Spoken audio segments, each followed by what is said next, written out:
Ok frérot, j'espère que tu vas bien. En tout cas, moi, ça va super.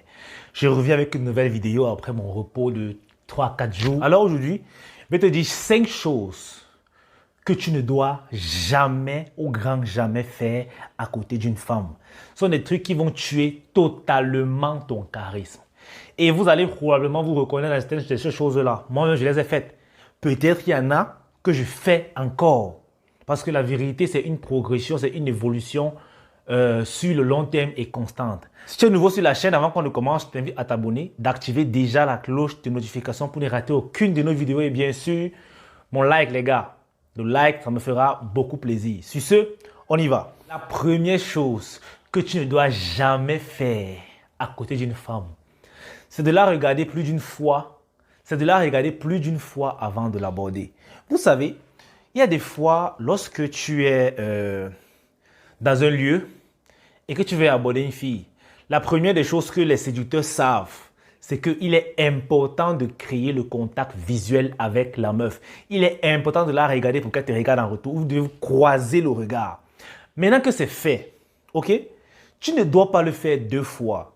Si vous êtes croisé du regard une fois, mon gars, sache que la prochaine fois que tu dois la regarder, tu dois être en train de partir vers elle pour causer avec elle. Est-ce que tu comprends? Parce que lorsque tu guettes une fille, elle te regarde, vous vous êtes vu, tu reviens là, tu guettes encore. Mon frère, vous voyez encore. La fille va commencer à se poser des questions qu'en réalité, tu es un gars qui est indécis. Tu hésites à l'aborder. Et en fait, c'est ça. C'est ce qui arrive aux gars. Si tu regardes une fille plus d'une fois, c'est pas qu'il te dit que mais je peux l'aborder. Là, tu viens que te trouver des excuses pour ne pas le faire. Tu réfléchis trop. Un homme viril, lorsqu'il a créé le eye contact avec la meuf, dès qu'ils sont vu une fois, si la meuf l'intéresse, la deuxième fois qu'il va regarder cette meuf, il sera en train de partir vers elle. Il sera en train de partir vers elle. Alors ne regardez plus d'une fois une meuf qui vous intéresse, les gars. Si vous l'avez vu une fois et que les regards sont croisés, la deuxième fois, bim, 1, 2, 3, tu pars et tu l'abordes. Ok? La deuxième chose qu'il ne faut jamais faire autour d'une femme, ça tue ton charisme. Regardez ailleurs quand tu causes avec elle. Je parle encore des garçons qui sont incapables de regarder, de tenir le contact visuel avec les meufs, surtout lorsqu'ils causent avec elles. Les gars, le contact visuel est important lorsque tu causes avec une meuf. En fait, lorsque tu causes avec une personne en général. Ailleurs, dans le milieu professionnel, c'est peut-être vu comme un manque de respect. Lorsque tu causes avec quelqu'un, mais que tu regardes ailleurs, c'est un manque de considération envers la personne. Mais avec les femmes, c'est une démonstration de manque de confiance en soi. En réalité, c'est ça. Alors ne fuyez jamais les meufs du regard. En fait, je parle comme ça aussi pour que les gars qui ont l'habitude de regarder une meuf, dès qu'elle regarde en retour, je jette le visage ailleurs, là, arrête ça. Les gars, si tu regardes une meuf et qu'elle ne sait pas que tu la regardes, si elle se retourne pour te regarder en retour, ne fuis pas le visage comme si tu ne voulais pas qu'elle te voie. Non, reste digne. Regarde-la. Comme ça, elle saura que tu la regardes. C'est ça en fait. Et si elle t'intéresse, si tu la regardais parce qu'elle t'intéressait, après le eye contact, tu vas la voir. Simplement. Alors les gars, voilà, il y a des choses que vous devez éviter de faire à côté des meufs parce que ça casse votre charisme en 7. Troisième chose qu'il ne faut jamais faire à côté d'une femme, les gars, c'est de se saouler la gueule. Franchement, moi je ne comprends pas. Les gars, pourquoi vous saoulez? Pourquoi vous saoulez?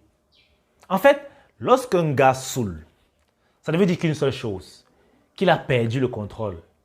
Oui, on peut comprendre. Vous êtes allé à la fête avec les amis, entre poteaux, oui. Vous vous saoulez la gueule entre vous parce que tu sais que tes frérots sont là, ils vont t'accompagner à la maison. Ça encore, on peut accepter. Ok? Mais lorsque tu te saoules la gueule devant une meuf que tu séduis, frérot, ton charisme revient directement à zéro. Ton charisme revient à zéro. Parce que cette femme voit à quel point tu ne peux même pas te contrôler. Parce que c'est un manque de contrôle. Et quand on saoule, chacun déconne à sa façon. D'autres vont même déféquer sur place, d'autres se pissent dessus, d'autres vomissent. Tout ça devant la meuf. Frérot, après la meuf ne te verra plus de la même façon. Et souvent, lorsqu'une meuf te court après et que tu fais ça, elle va profiter de ce moment pour marquer des points. Peut-être elle va rester pour t'assister et tout, pour que elle va t'aider à rentrer et tout. Et je suis sûr qu'après ça, elle saura que tu vas savoir que cette fille tient à moi, que malgré le fait que j'ai saoulé, vraiment, elle était là pour moi, elle m'a protégé, elle a gardé mes téléphones, elle a gardé mon portefeuille, elle n'a même pas pris 5 000 dedans et tout. Non, c'est une bonne femme. C'est où tu vas devenir alors laxiste. C'est où elle va te manger comme une omelette, comme il se doit. Alors les gars, ne donnez pas l'occasion aux femmes de marquer des points volontairement chez vous. Ne saoulez pas devant les femmes. Vraiment, c'est petit. Et moi, je vous demande, pourquoi vous saoulez? Après tout ce qu'on sait, moi j'ai déjà eu à saouler dans la jeunesse, quand j'étais encore omelette. Tu saoules, tu vomis, tu as les maux de tête, le matin tu te réveilles, la tête fait mal. Pourquoi arriver à ce niveau? Pourquoi arriver à ce niveau? Bon, chacun a ses réponses. Hein. La quatrième chose qu'il ne faut jamais faire devant une femme, c'est de nier ses propres mensonges. Vous savez,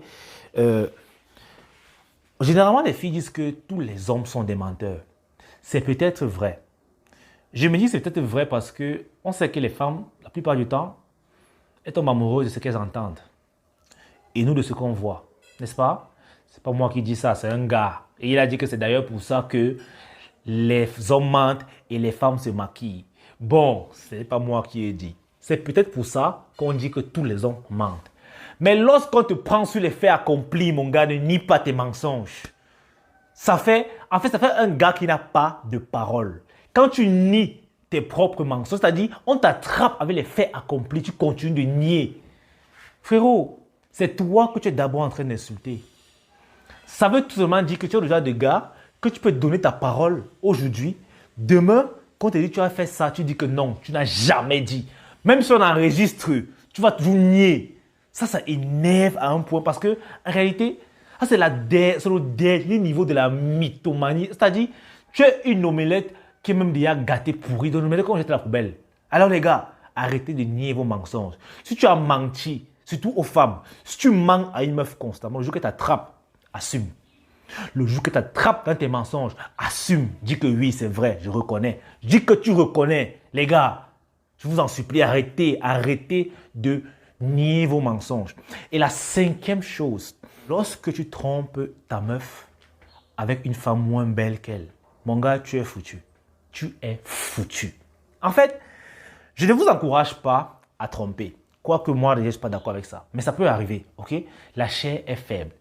Et il y en a des hommes qui font de la tromperie leur palmarès. Ils sont fiers de tromper. Tant mieux. Mais au moins, lorsque tu veux faire quelque chose, fais ça bien. Si tu veux tromper ta meuf, frérot, au moins, trompe-la avec une meuf qui est déjà physiquement bonne. En fait, qui est même plus bonne qu'elle. Tu vois, là au moins, lorsqu'elle va voir la meuf avec qui tu lui as trompé, bien sûr, elle aura mal parce que tu as été infidèle. Tu lui as trahi. Mais lorsqu'elle va voir elle-même la meuf, elle va comprendre que non, toi-même tu es un chef. En fait, tu l'auras fait mal, oui, mais en gardant ton charisme. C'est ça en fait. Quoique je n'encourage pas la tromperie, mais les gars, remarquez une chose, hein, la plupart des gars qui se font pardonner de leur tromperie par leur meuf, c'est parce qu'ils ont trompé ces derniers avec des meufs plus bonnes. Et beaucoup vont me dire que Kelly, c'est mal de tromper et tout, mais certains gars s'en sortent plutôt bien. Pourquoi? Parce que dans la tête de la femme, en réalité, rien n'est mauvais, rien n'est bon.